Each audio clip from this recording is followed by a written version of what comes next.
I'd like to invite now Professor Cameron Wolfe to come and present to us on organ transplantation from donors with blood-borne viruses. Professor Wolfe is a professor of medicine in Transplant ID at Duke in North Carolina, and we've managed to tempt him into being a visiting academic at the University of Queensland this year. His areas of interest are respiratory viral complications, donor-derived transplant infections, and preparing healthcare systems for novel emerging pathogens. So I think probably the frightening is going to continue, but thanks, Wolfe. Thanks for the invitation. I'm going to was asked to talk about donor-derived transplant infections and sort of how to think about donors who carry viruses. And I'll start actually out with one of our patients who very proudly sort of was our first living HIV donor a couple of years ago for a kidney transplant. I also want to recognize traditional landowners here, and this still seems more relevant to me that this has become so encased in what we do in Australia, because that's very much not the case elsewhere. And in fact, where we are from, this is moving in quite the opposite direction. So a little bit of background context. I trained in Melbourne and 19 years ago took a plane to Raleigh and thought I'd be there for 2 or 3 years, and 2 kids and a mortgage, and I'm still there. So for those of you who need some context though, Duke is on the mid-east coast. We're an area of around 2 million people. We share the catchment area with UNC, where Canty trained. And we're quite a large healthcare system, but on a relatively small university campus, and that sort of view on the left is almost out of my window. But we are a very big transplant program. This is sort of our annual productivity, I guess, for want of a better word. And I do think that sort of colors a lot of the discussion I'm going to have with you today, because that sort of size allows you to be fairly creative, I would say, in terms of what we think we can do or how we want to sort of push some boundaries. And just as a plug, if anyone wants to talk later, we have had a great history, myself included, and at least a couple of people here in the audience of having fellows come over and spend variable amounts of time with us. I'm more than happy to chat about that. So, I'm talking about HIV and hepatitis, and, it's worth reflecting to my residency days when we used to hand people handfuls of pills for HIV and talk openly about the flu-like symptoms that they were going to get from their 6 to 12 months worth of interferon. And yet, we are sitting in a phase now when all of that's gone. And this offers us an opportunity to really talk to patients about transplant and other complexities that we just never had before. So that's the context for which this is possible. But a lot of our traditions, I think, that evolved our habits in transplant were sort of born of days when HIV and hepatitis were much more complicated. And I want to sort of throw that out a little bit. I'm also going to go through and describe the very big differences between epidemiology in the US to here. And again, that will color a picture that affected our choices in what we did, but maybe quite different for you guys in a better way. So Australia's had great control of Hep C. Not perfect, but you've had enormous victories in terms of bringing this condition under control. The US, thanks to an opiate crisis that at least as of 2019 and 2020 had 100,000 deaths per year. Think about that number. We were seeing a growing number of hepatitis C active infections in our donor pool, and that sort of drove lots of decisions, which I'm sure many of you are aware of and have been sort of in the public domain now for the better part of a decade, where it became so imperative for us to think about using generally young, generally otherwise healthy organ donors who might have died perhaps with a needle in their arm to try and offset what was very clearly a large waiting list in the United States. And this was also around the same time when very good Hep C drugs became available. So this sort of perfect synthesis of both an unfortunate opiate crisis, but a wonderful revolution in drugs. And so at least now at Duke, we've been very openly accepting Hep C positive organ donors for all organ systems to place into negative recipients with appropriate consent. We treat them up front. There's different pathways that exist in the US depending on where your center is. Some people will start from sort of day 0 and begin Hep C drugs the moment the organ goes in and never attempt to get any recipient viremia. For us, mainly thanks to some pharmaceutical nuance about who pays for the drug, we tend to get the person better first, get them out of the hospital, understand what their genotype is and whether they virologically convert, they almost all do, and then treat them out of their disease in the first few months after their recovery. So far, I don't have the exact number. I think we're up to 621 cases where we've transplanted mismatch hepatitis C individuals. The majority of these, as you would expect, are kidney transplants, but this has occurred across all organ systems for us now. And knock on wood, no people who have not been cured. So what this meant originally for us, 5 or 6 years ago, when we're sort of on the upslope of recognizing that this was possible, was an enormous competitive advantage for our recipients. So I highlight the blue lines here, particularly the lower ones, was the length of time someone was sitting on our waiting list, not getting an organ offer or not being transplanted at least. And then the red, the additional time once we listed them for transplant before they got their organ offer. So sometimes it was a matter of days behind when we would consent them, and then there would be someone who was positive. That's obviously, even as you go up the list in our first sort of 45 cases, was beginning to lengthen as more centers in the US recognized that this was possible. And in fact, now all of that competitive wait time in the United States has gone. So we would now, this was last year's data from us, say that despite 2016 there being basically you had half the waiting time if you were willing to accept someone who was a Hep C positive donor and be treated after the implantation. Now that competitive edge has gone. And at least from, the way we sort of looked at donor quality and outcomes, it's not because we were becoming better and being more picky. Like someone argued originally, maybe this is because we see there's a great competitive edge, so maybe we're waiting to pick even better kidney quality organs for our recipients. That's not actually the case. It's just literally that everyone in the United States is now doing this, and it's sort of therefore no longer an advantage for us. It's really standard of care. And we would actually say we're disadvantaging our patients now if we don't co-list them. Fortunately, we're just over the top of the wave of the opiate crisis, I would say, in the United States. We've actually had a decline under 100,000 deaths for the last 2 years, which is still a god-awful number, to be totally honest. But actually, the number of Hep C donors that we now receive has really dwindled down as this becomes standard of care. It's not to say that it's been straightforward. We've had to think very carefully about a number of other things. We can not only consent for patients in a way that is understandable for them, recognition that they will become infectious. We have had a couple of instances where caring loved ones have tried to recap that insulin needle in the person who's still viremic on day 5 post-transplant and stuck themselves. Well, that's relevant. That's our fault that that's occurring if that's the case. Unfortunately, no one who had a secondary virologic conversion, but we're now very cautious about thinking through that. And we have had a couple of people who've needed to be retreated. 4 in our case who needed to go on to generally were treated with soft Velvox and then actually cured on the back of that. One person who needed a third treatment in actual fact. So we think that 4 out of 600 or so is about on par with failure rates for Hep C drugs in the general community. These are not people who traditionally would be re-exposed to Hep C like the standard patients in our non-transplant hepatitis cohorts. So it should be we know the day you're infected. We know you shouldn't be re-exposed. We think 4 out of 600 is generally on par with where we should be. And so far, at least, no trend that there's been any sort of evidence of graft dysfunction in this population. I think it's been worthy that at least 3 out of those 4 have been people who had significant sort of bariatric work pre their transplant. So whether there's a GI absorption here with their Hep C drugs post-transplant is something we're still sort of working through. But again, so far, everyone cured. So I'm going to flip a little bit to something that I hope is actually maybe more of an opportunity here in Australia than it has been for us, which is Hep B. Again, in the US, Hep B is more common. We're a larger population. We think we get, again, an increasing number of acute Hep B cases that have been derived out of the opiate crisis for us. It's probably generally under-recognized. Majority of people who are immigrants to the country, as you might expect.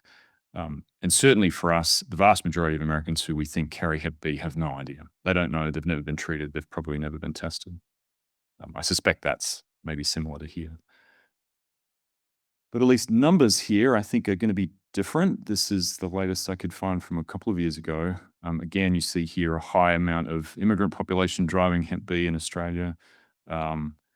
and perhaps proportionally compared to overall population sizes, numbers that are a little higher than they would be for the US, I think due to Asian proximity, I suspect. And I wonder here if this is not an opportunity for you guys, maybe more so than us. So in the US, Hep B transplant was sort of slower to take off. Actually, a group out of Cincinnati was really the first to sort of say, hey, we're seeing a slowly increasing, certainly much smaller than Hep C, number of organ donors that are coming forward who carry surface antigen or NAT positivity. How can we use this? And so traditionally, we would give those organs to someone who already had Hep B. The question that they posed is, in fact, should we give these to anyone? And so their first sort of cohorts here done with, I would argue, very careful use of entecavir for 12 months, lifetime if you're a liver, was to say, look, let's look at both kidneys and livers in our abdominal program and see how we go. And generally the outcomes were good. So 56 mismatched viremic kidney recipients, none of whom in this context became viremic in their recipients at a year, and 2 livers who were viremic, but both had good outcomes. So again, there's sort of the challenge, I think, to say, despite some older literature that was predominantly Chinese, Thai, Vietnamese, where the use of lamivudine in most of those cases was very haphazard, and naturally enough, some people became viremic after their transplant. If you're concerted about your use of an antiviral in the post-transplant context, maybe this is actually quite safe. They had similar results to what we were seeing with Hep C. So most importantly, their grafts and their patient survivals, as you see on the left, looked equivalent. And in particular, early on, their competitive advantage as being the only center who was willing to say, look, hey, this seems to be making sense. Let's give our patients an edge here, was pretty significant. So we sort of took that and evolved that into our own trial, and you sort of looked at a couple of extra bits of literature, which I won't summarize here for time, but sort of that hinted that probably the people who were particularly safe from acquiring Hep B were those who were already vaccinated as recipients.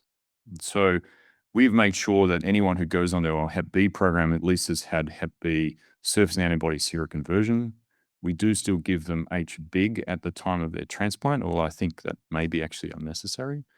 And we ask people, look, if you are expected to have a longer waiting time for transplant, if you're more urgent on your need to get an organ now, would this also be something you're willing to move forward with? So we're up to 41, I think now, who've been Hep B mismatched individuals. I can see my former colleague taking pictures of our current colleague, Australian Pat Tam, who's led this effort. And again, across all organ systems, we don't think this should be something that should be organ specific. Obviously, it's different for liver because you're transplanting the contained DNA. But I want to highlight one thing which we think is important here. So part of the research protocol there was to say we never get a quantitative viral load. We never know how much virus a donor actually carries. All we get in the urgency of transplant is a surface antigen and a NAT. And even the NAT is a triplex with Hep B and Hep C. And so its performance characteristics is, recognizably not perfect. And in fact, a third to a half of most of these donors, in fact, when we, after implantation, were able to go back and look at how much virus that person had, in fact, either had none or so low as to be beneath our quantitative threshold. So I don't even know if these people are actually infected. My strong suspicion is that we've been turning down hepatitis B positive donors for many years who in fact carried no infectious risk to their recipients, liver notwithstanding. So our sort of next phase in this will be to say, look, hey, we've been traditionally for non-livers using that Cincinnati guideline and saying, let's treat you with an antiviral for 12 months. And if you have no evidence of sero or virologic conversion at that point, we'll withdraw that drug and see how you go. I suspect if we also find out that your quantitative NAT in the donor was 0, we should actually not bother even about giving you a year's worth of entecavir and stop much earlier. I don't know whether we still really need to give H big. That's sort of based on a lot of historical literature. It's expensive, but we currently still do. again, I think we're moving to a sense where this is now becoming, for us, really a standardized approach for all of our recipients. If you're sick enough to need a transplant, you should absolutely be sick enough to warrant me thinking about using entecavir, which, heck, anyone who's prescribed entecavir, it's safer than most of the drugs that we give, cost notwithstanding. So I'm going to flip to HIV as a final thing. Again, it's refreshing to me to talk to an Australian audience where HIV is a largely controlled epidemic. I say that, cautiously with my ID colleagues in the room, but 30,000 people roughly in the US, in Australia who are living with HIV at the moment. So that will make a small ongoing potential donor pool, but not zero. The US, in contrast, we think we add 30,000 per year to our pool. So there's the sort of the comparable numbers. Sadly, in the United States, our rates of keeping people on meds, connected to care, is meaningfully poorer than it is here. It's unfortunately very socioeconomically, geographically, and financially disparate. And so again, for us, we live sort of jump up. We live in the South where stigma associated with HIV is still sadly rife. And so our donor pool is different. Our donor pool actually contains a lot of patients who may only be getting their first HIV test when they're becoming an organ donor. Perhaps they never knew they were at risk. They never had healthcare access. We have a higher proportion of people who we would expect to be HIV viremic at the time that they become a donor because they're not connected to care and on meds consistently. Or maybe they were partially. We also know in the background, of course, that patients who are HIV transplant candidates have historically not done as well as their HIV negative compatriots, even when their HIV is well controlled. So lots of data historically that says you do worse when you're on dialysis if you're HIV positive. You probably do worse with your liver failure. And the last one is the worst one to me, which is that even if you make it to a transplant center with your cirrhotic liver disease and get listed, your MELD equivalent survival and likelihood of getting a transplant is less. And that, I think, speaks to us doing a bad job. Like if you're listed with a MELD of 30 and you have HIV, and you're listed with a MELD of 30 and you don't have HIV, surely your likelihood of getting an organ should be exactly the same. And yet it's less in the US. So all that said, many of you know that led to the HOPE Act coming up for us, which was the legalization and sort of opening up of pathways in the US to use HIV positive donors, living or deceased, initially for liver and kidney transplants into recipients who were positive. So this is unlike what I talked about hepatitis. This is strictly for positive to positive, not mismatched. And the data's been good. People on Biktarvy do okay. Fancy that. And so this was the initial outcome from that research for multiple centers across the US looking at kidney outcomes. You can see here that once you're transplanted, in fact, the outcomes for HIV are exactly the same as their HIV negative donor compatriots. It's still the case that maybe outcomes for a candidate who has HIV may be slightly different than an HIV negative candidate with past history taken into account, but it doesn't matter the donor. That's the key. Liver outcomes, liver outcomes are harder to assess because there just hasn't been that many. So far, at least, the preliminary data from a couple of years ago looks a little different, with maybe some edges on lower trends in terms of opportunistic events and an interesting sort of lower amount of cancer-free survival for people who took HIV-positive livers. I think that needs to be explored a bit more, and I wonder if that's actually sort of HCC and sometimes Kaposi's being driving there with unique risks that may be present for HIV positive donors, but that's a work in progress. We now have, if nothing else, some good gifts for livers and hearts, lungs and hearts, and some experience moving into this space. There's now been 12 HIV to HIV heart transplants in the United States. The first 4 were collated here by Montefiore in New York. There's been no lung transplants done so far, even though there's been a good number of HIV lung candidates who've received negative donors, including at our center. What I want to highlight here is a little number that I think is actually more impactful than the table would give it credit. again, if you can be listed to being able to receive an HIV positive donor, because we can't do mismatched transplants, those hearts can only go to someone on the list who's also HIV positive.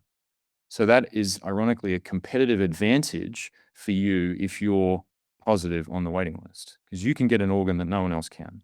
So what you see has happened at Montefiore is that people, their transplants were folks who were well as an outpatient, maybe sitting out there doing quite fine on dobutamine, able to rehab, able to prehab, able to get themselves fit and ready for transplant, not crashing into their ICU on an LVAD.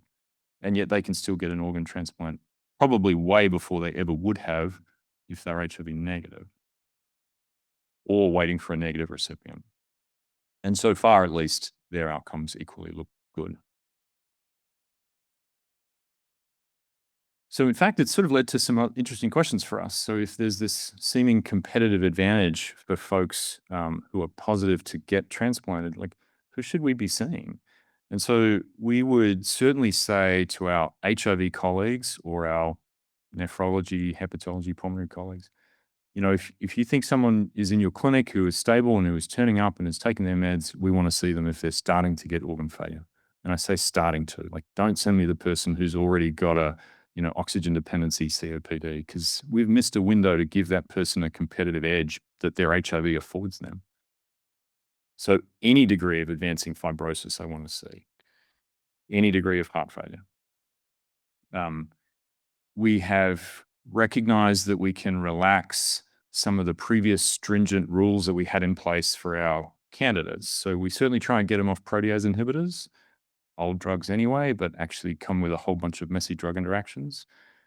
I don't need you anymore to be rigidly undetectable. You know, plenty of patients who've been positive in my HIV clinic get the odd blip from time to time. That's fine. They're still generally compliant with their meds. We've absolutely taken people with low CD4 counts. In fact, I have a referral from UNC this morning to take a heart transplant who's newly diagnosed with a CD4 count of 150. But he's taking his meds. He's participating. He's engaged. Their immunologic risk from that, in my opinion, is higher from their transplant drugs that they're going to get than the HIV ever confers. And we certainly list people and have done co-infections without any problems. There's some thought that needs to go into that. Obviously, there's a massive drug interactions here that needs to be sort of calculated in advance, but generally this is okay. So this is where we get involved. We have to sort of think about, like, okay, I'm on the phone, I'm getting a call. What's this HIV positive organ donors situation? Actually, turns out many of them are false positives. In the same way that there's false Hep B tests, there's oversensitive testing in organ transplant that leads to some seropositive HIV patients being diagnosed who in fact have no history of HIV positivity. Their NAT may be negative. They've never had any meds. Perhaps there's the odd person who's an acute conversion, but most of those people are in fact just HIV negative and would never have been transplanted before. We can put them very safely into an HIV recipient. Most people in my clinics these days take their meds. I see them once a year. We chat about how their golf game's going and they're doing great. So that's a predictable strain to strain match with my candidate and my candidate's meds. So that works well for most people. Some people are new. Some people don't know their HIV status until they've just turned up and become an organ donor. 1 in 7 in the US don't know. In those individuals, they've also never had as a donor any HIV meds. Their risk of resistance in their HIV is the same as the general community. Their risk of integrase resistance particularly is thought to be less than 1%. So again, we can sort of safely look at that donor, assuming all else is equal, and say, yeah, this is your meds, dear candidate, are going to work to control this person's virus. There's a couple of people who we see from time to time who are generally non-compliant or have known multi-drug resistance who we've said, hang on, let's pause here. So that still exists. So that competitive advantage I was talking to you about is really real still in the HIV space. So when we looked at it for kidneys here on the right, that's the nationalized data. If you're green, you're HIV positive on that line, and choosing to wait for a regular organ donor. If you're blue, you're transplanted twice the rate of someone who's willing, and you're willing to accept an HIV donor, will transplant you twice as quick. And as you look on the waiting list, so nationally, this was a couple of weeks ago, one person in the US was waiting for a liver transplant. So every time someone who's HIV positive becomes a donor, you're getting all those offers. That's an enormous waiting list. And so I want to transplant people and see them when their MELD is 10 to 12, not 35, because they're going to get organs anyway. I don't want you to land in your cirrhotic window anymore. It actually doesn't matter what the CD4 count is of the donor.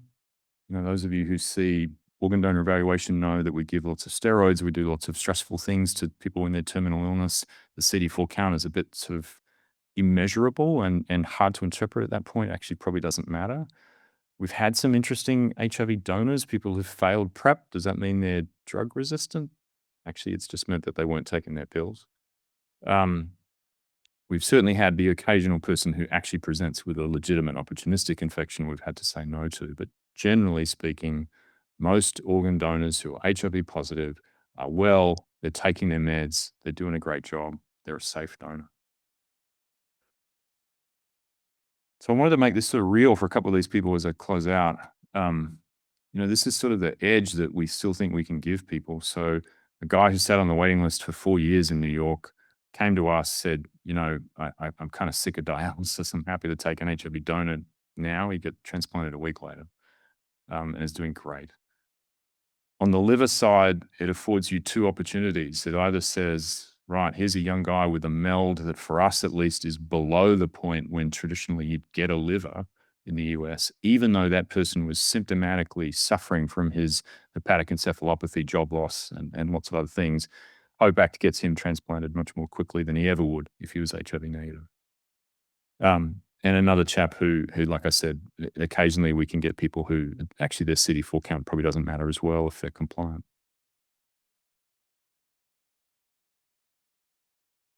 I want to spend a little minute just talking about living donation. So we actually thought this would be more common in the US because, there's been a great rich history of patients with their HIV being very willing participants into research and helping colleagues. And yet it actually hasn't occurred too often. We think there's now 4 cases in the US. We did 2. This first chap was a liver transplant coordinator. So he very clearly knew all of the process and sort of would openly say, look, I'm kind of sad when I realized my HIV status was positive because I had wanted to be a donor and then I couldn't. And he gave a non-directed donation of his kidney to another of our patients they've still never met, who now sort of 6 or 7 years later have done beautifully well. He now runs a barbecue shop. He got out of transplant, got a bit too close to him. This is the one that gives me great excitement and also frustration. So just this last 12 months, we took a couple who, despite being married and recognizably discordant, one gentleman positive, great control of his HIV, his husband was negative and on dialysis, and they are unable to donate to each other in the United States. Even though they've, signed that wedding certificate to say we recognize each other's, viral discordance here, they are unable to do transplant to each other. And in fact, most centers don't have the IRB capacity to let this happen. So in fact, we had to go through and let the positive individual in that relationship donate to another person on our waiting list who got a free kidney out of this, who happened to be a perfect blood match, to put a voucher to put his HIV negative on dialysis spouse into the national waiting list, who then got an HIV negative organ from somewhere else in the country, which seems amazing that it was successful and equally mind-blowingly and morally stupid that someone from Seattle needs to fly halfway across the world to make this sort of jigsaw puzzle take place. Which gets me into my final sort of drumbeat that I always put on if people have listened to my talks, which is, if I'm here tomorrow and adenovirus has kicked my heart into meeting, do I want an LVAD or do I want that HIV positive heart and I'll take some Biktarvy? Like, that is a no-brain question to me. We give people medicines that are infinitely more complicated in transplant than our HIV drugs now are. And yet this is still a legal rule in the US and not, curiously, in Australia, where we're not allowed to entertain the idea of mismatched transplants where we are. And yet it's actually not a legal boundary here, is my current understanding. And actually, even when we've intentionally or accidentally globally infected individuals with HIV at the time of transplant, they've done well. have been able to be recognized, put on HIV meds post SOT and been fine. So I'm going to end with a little maybe provocative spark.